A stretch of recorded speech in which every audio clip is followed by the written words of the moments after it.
Hi, I'm Sarah. Welcome to the Hospo Health program. So far, we've considered some of the factors, both at the workplace and individual level, that contribute to higher rates of alcohol and drug misuse across the industry. But it's important to recognise that there are some really effective and relatively simple preventative strategies that workplaces and individual workers can put into action to help minimise alcohol and drug misuse and associated harms. Let's first consider some of the preventative actions employers can take. Employers have a legal obligation to address alcohol and other drug issues in the workplace through the duty of care provisions in the Occupational Health and Safety Act from 2011. It requires employers to take all reasonable and practicable steps to ensure the health and safety of all their workers and any other people who may be affected, such as contractors or patrons. A response to alcohol and other drugs in the workplace should be tailored to suit the needs and situations of the individual workplace and incorporate policy, education, training, counselling and options for treatment. Important steps in this process include establishing a clear policy about alcohol and other drugs in the workplace, including how incidences will be managed. Offering wellbeing support such as access to an employee assistance program, which provides counselling to staff for issues such as stress, conflict and bullying, as well as support and referral for alcohol and drug related problems.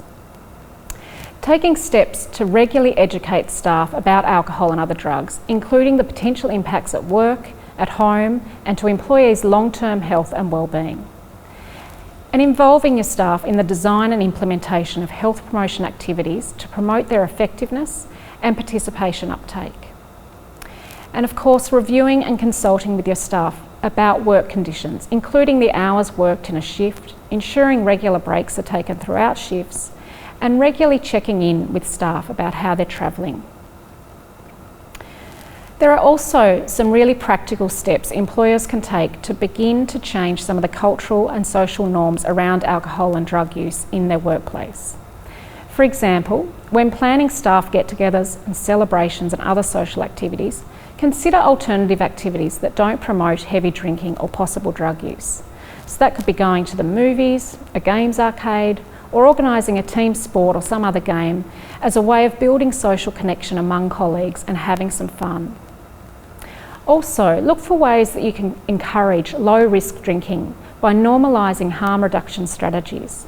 This could include ensuring that you provide and promote other non-alcoholic drink options, not only during work and at the end of a shift, but also at other work-related events and celebrations. There are some helpful resources out there that are freely available to employers to begin addressing alcohol and drug use in their workplace, and I'll provide some links to these in the accompanying handout.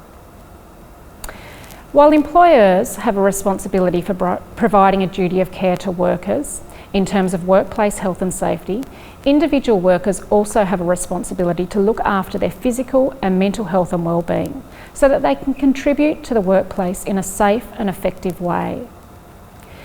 It's important to consider how your use of alcohol and drugs may impact on your ability to perform at work and also the impact it may have on your co-workers. The Occupational Health and Safety Act imposes a duty on all workers not to recklessly endanger other persons in the workplace.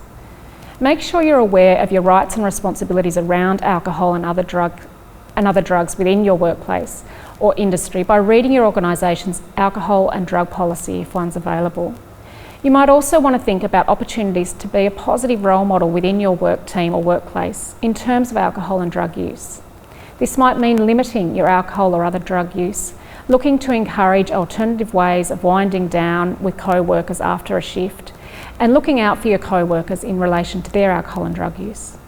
We know that alcohol and drug use can increase when people are under prolonged and excessive stress or facing problems or other difficulties in life and feel unable to cope. The use of substances to reduce emotional or physical pain or to get away from problems may be effective in the short term, however, often have serious long-term consequences on health and well-being. So again, it might be useful to think about how you look after yourself and manage your stress, especially if you work in an environment that is fast-paced and high-pressured. There are lots of healthy coping strategies to deal with stress, and the trick is to find ones that work for you. Some of the more effective strategies include exercise. We know that regular exercise reduces your body's stress hormones and releases endorphins, which boost mood. Whether it's a run, yoga, martial arts, lifting weights or a footy game, exercise can help relieve tension, anxiety and anger and make you feel calmer and more in control. Even getting in a quick 15 to 20 minutes of exercise each day can do wonders to reduce stress and boost mood. Take care of how you fuel yourself in terms of eating nutritious food. Drinking enough water and getting enough sleep is so important. These are the fundamentals your body needs for good health. Sleep can often be challenging for people working nights or irregular hours, but consuming alcohol or other drugs as a way of trying to promote sleep can actually make sleep disturbances much worse. If you're finding it difficult to manage your sleep with your work schedule, it might be a good idea to speak with your GP or a psychologist to help you develop a sleep routine that works in with your schedule. Take a break.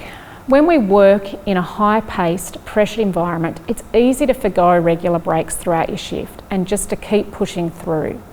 But even 10 minutes of you time to switch off, get away from your phone, do some breathing exercises or some stretches, listen to some music, can help us to reset and better prepare us for tackling the stress and challenges ahead at work. Making time for relaxation away from work is also really important. Make sure you prioritise downtime to connect with friends and family, kick a footy around, take a walk in nature, or play and listen to some music. Hang out with people who motivate you or make you feel good about yourself. We all need social connection. Making time for the things that you enjoy, whether that's watching movies, going surfing, reading, drawing, or playing video games, or joining a gym or a sports club. Lastly, but really important, reach out.